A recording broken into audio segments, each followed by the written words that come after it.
Discussion on verses 1 to 11 of 11. This chapter opens by drawing attention to the overwhelming severity and reality of the Day of Judgment, urging people to reflect deeply so that they are moved to prepare for it in a practical manner. Preparation is not merely theoretical. Rather, it is achieved by correctly using the blessings one has been granted in accordance with Islamic teachings. Chapter 101 Al-Qariah, verses 1 to 5. The striking calamity. What is the striking calamity? And what can make you know what is the striking calamity? It is the day when people will be like moths dispersed, and the mountains will be like wool fluffed up. The imagery presented is profound and unsettling. People will scatter in confusion and fear, just as moths disperse in all directions without order or control. This vivid description highlights the intensity of that day, when the structure, confidence, and sense of security people rely upon in this world will completely collapse. No system, relationship, or worldly possession will provide stability. Instead, every individual will be overtaken by a deep awareness of their own accountability, realizing that their ultimate success or failure depends entirely on how they live their life and how they use the blessings entrusted to them. This overwhelming fear will reach such a level that people will instinctively flee from those closest to them. The very relatives and loved ones for whom they may have compromised their obedience to Allah, the Exalted, will be abandoned without hesitation. Chapter 80 Abasa, verses 34 to 37. On the day a man will flee from his brother, and his mother and his father, and his wife and his children. For every man that day will be a matter adequate for him. This flight is not due to a lack of love, but rather the intensity of the situation. Each person will be consumed by concern for their own fate, recognizing that no one else can carry their burden or shield them from the consequences of their actions.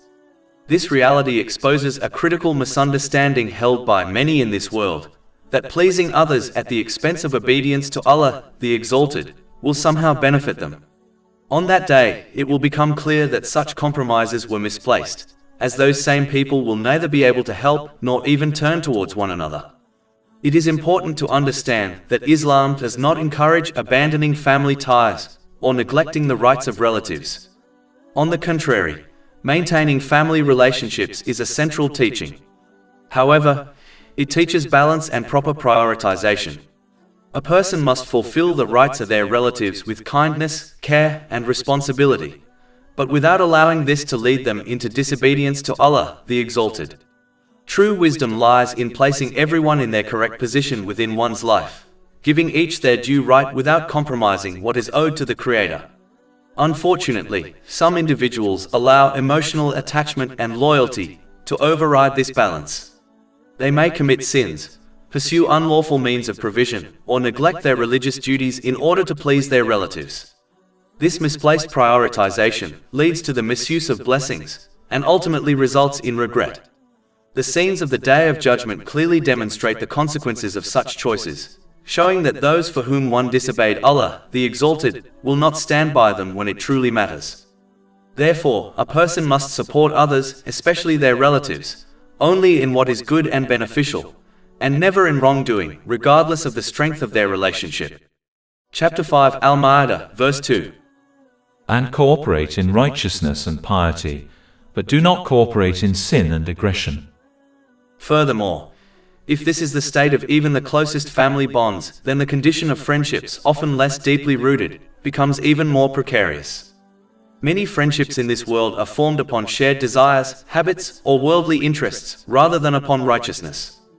On the Day of Judgment, such relationships will not only fail to benefit, but may turn into sources of regret. Chapter 25 Al-Furqan, verse 28. Oh, woe to me! I wish I had not taken that one as a friend.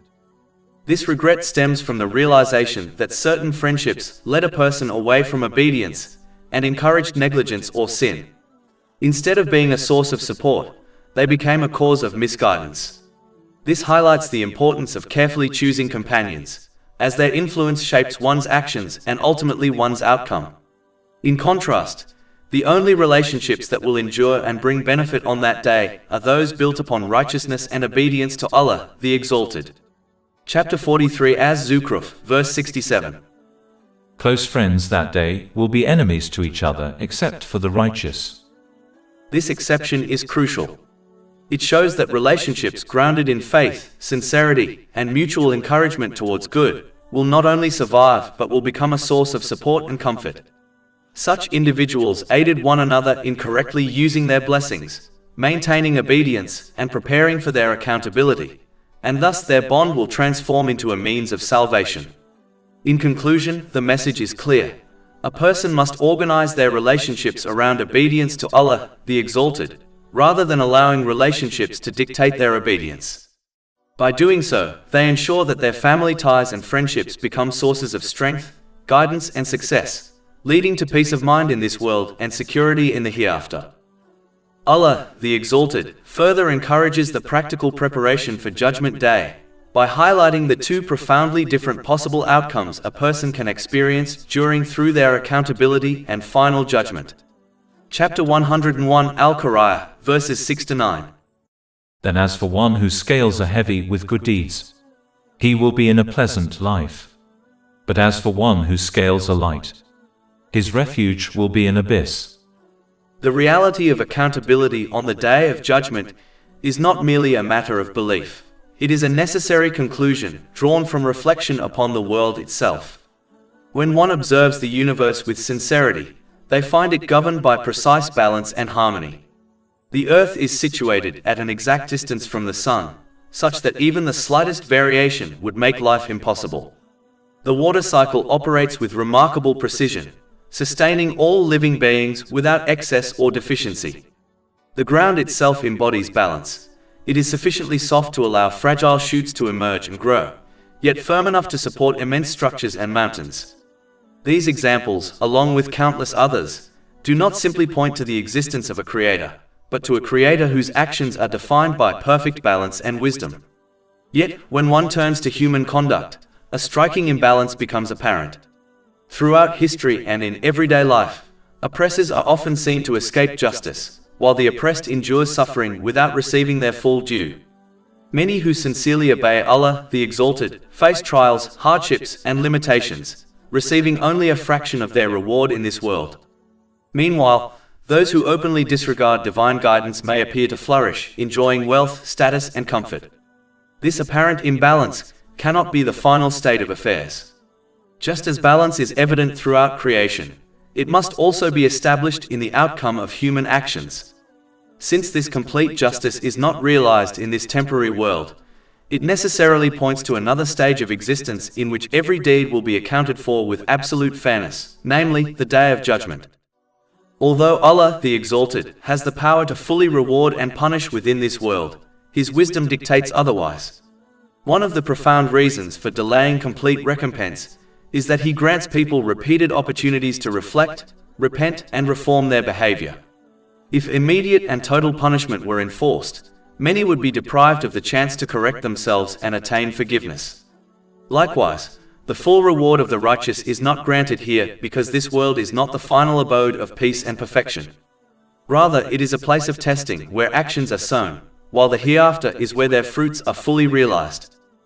Furthermore, belief in the unseen, especially in the unseen rewards and consequences of the hereafter, is a defining feature of true faith. If all outcomes were visible and immediate, faith would lose much of its depth and significance. The one who believes and acts righteously without witnessing the final reward demonstrates sincerity, trust, and conviction. This belief cultivates a powerful internal system of accountability. Fear of the complete punishment in the hereafter restrains a person from sin, while hope in the full reward motivates them towards righteousness and perseverance. For this final and perfect justice to take place, the current world must come to an end. Reward and punishment can only be assigned once every individual's actions have been completed. As long as life continues, the record of deeds remains open. Therefore, the day of recompense cannot begin until the actions of humanity have concluded, which makes the end of this material world inevitable. This conclusion is not a matter of speculation, but a logical necessity, tied to the purpose of existence itself. When a person reflects deeply upon these realities, their certainty in the Day of Judgment strengthens. This awareness transforms their outlook on life, encouraging them to prepare actively rather than remain heedless. Preparation is achieved by using every blessing in the manner prescribed by Allah, the Exalted, as outlined in the Holy Quran and the traditions of the Holy Prophet Muhammad, peace and blessings be upon him.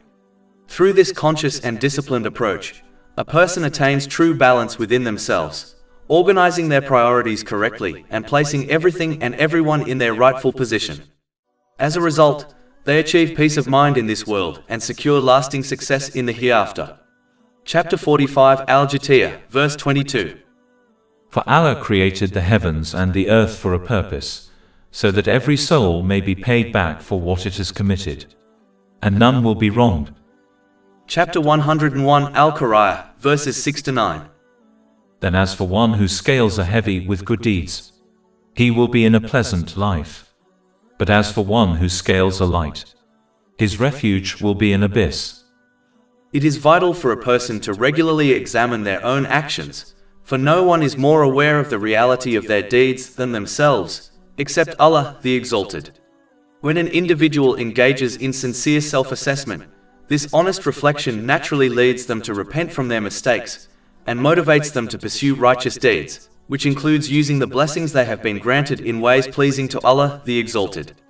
Such introspection brings peace of mind in both worlds, enabling a person to attain a balanced mental and physical state, and to place everything and everyone in their life in the correct position. In contrast, the one who neglects this practice drifts into heedlessness, misusing the blessings they possess and failing to recognize their true purpose. As a result, they fall into an unbalanced mental and physical state, misplacing priorities, relationships, and responsibilities. This inevitably leads to stress, turmoil, and hardship, even if they enjoy certain worldly comforts. More seriously, their negligence prevents them from preparing for their accountability on the Day of Judgment, making their punishment in the hereafter far more severe. Such a person will find the weighing of their deeds on that day extremely difficult, and it may ultimately result in their being cast into hell. A prudent business owner consistently reviews their accounts, ensuring that their enterprise remains on the correct course and that all required documentation, such as tax returns, is completed accurately. In contrast, a careless business owner neglects their accounts, leading to financial loss and failure to prepare essential paperwork. Those who ignore their financial responsibilities face penalties that only increase their difficulties. Yet the consequences of failing to assess and prepare one's deeds for the scales of judgment are far more serious. The penalty is not a monetary fine, but a punishment that is severe, lasting, and truly unbearable. Chapter 99 Az-Zalalah, verses 7 to 8. So whoever does an atom's weight of good will see it, and whoever does an atom's weight of evil will see it. Finally, a person should not limit their concern to avoiding clear sins. They should also be wary of squandering their blessings on activities that lack real benefit. Such pursuits may not amount to outright disobedience, yet they do not count as righteous deeds and will become a cause of profound regret on the Day of Judgment, when a person recognizes that the time, effort, and resources they poured into trivial matters could have instead been recorded on the side of good deeds had they been used correctly. At that moment, even a slight imbalance between the two sides of the scales may prove decisive, marking the difference between ultimate success and complete ruin. Chapter 101 Al-Qariah, verses 8 to 11. But as for one whose scales are light, his refuge will be an abyss. And what can make you know what that is? It is a fire, intensely hot. One of the central reasons why the realities of the hereafter, such as the Day of Judgment and hell, are described with such clarity and vividness in Islamic teachings, is to remove the false assumptions that took root among earlier communities. Many people in the past gradually began to trivialize these serious matters, reducing them to abstract ideas, or even treating them as subjects of mockery. This attitude did not arise from evidence or understanding, but from wishful thinking and a desire to justify continued disobedience to Allah, the Exalted, while still hoping for a favorable outcome. These false beliefs manifested in various ways. Some people placed blind reliance on the intercession of righteous individuals, assuming that association alone would guarantee their salvation without any need for personal reform. Others believed that merely claiming faith with the tongue would be sufficient, regardless of their actions. There were also those who convinced themselves that repentance or excuses would automatically be accepted on the day of judgment, even if they had shown no sincerity or effort to change during their lives. In addition, some assumed that the punishments of the hereafter would resemble the limited and temporary hardships of this world, failing to comprehend their true severity and permanence. All of these misconceptions encouraged complacency, allowing people to persist in wrongdoing while clinging to false hope. In order to dismantle these dangerous assumptions, Islamic teachings present the realities of the hereafter in a direct and detailed manner.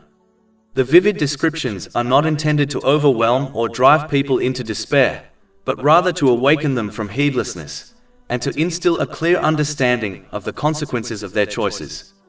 By illustrating both the rewards and the punishments with precision, these teachings establish a balanced perspective, one that nurtures both hope and fear, motivating a person to act with sincerity and responsibility. The ultimate aim of these descriptions is to encourage practical obedience to Allah, the Exalted. This obedience is not limited to belief alone, but extends to how a person uses every blessing they have been granted. When guided by the Holy Quran and the traditions of the Holy Prophet Muhammad, peace and blessings be upon him, a person learns to direct their actions, intentions, and resources in ways that are pleasing to their Creator. This disciplined approach protects them from the illusion of false security and prevents them from falling into the trap of empty claims without action. By internalizing these teachings, a person develops a heightened sense of accountability. They become cautious of their actions, mindful of their intentions, and sincere in their efforts to improve. This awareness safeguards them from complacency, shields them from deceptive hopes, and anchors them in reality. As a result, they cultivate a balanced mental and physical state, organize their priorities correctly, and place everything and everyone within their life in their proper position. Ultimately, this understanding leads to true success, safety from punishment, tranquility in this world, and eternal reward in the hereafter. In conclusion, a person must sincerely accept and actively implement the teachings of Islam for their own benefit, even when those teachings oppose personal desires or inclinations. Their mindset should resemble that of a thoughtful and disciplined patient who trusts the expertise of a skilled physician, understanding that the prescribed treatment, no matter how difficult, restrictive, or unpleasant, ultimately safeguards their health and ensures long-term well-being.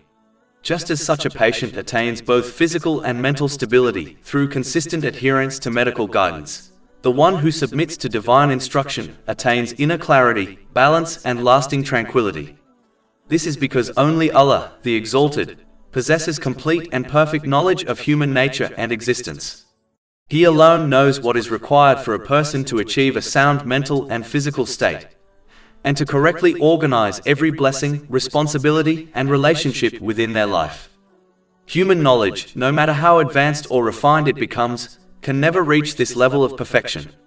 Despite continuous research in fields such as psychology, biology, and human behavior, humanity remains unable to resolve every difficulty a person faces or to protect them from all forms of stress, imbalance, and hardship. Human judgment is inherently limited, shaped by restricted experience, incomplete understanding, and personal bias. In contrast, Allah the Exalted possesses absolute and all-encompassing knowledge.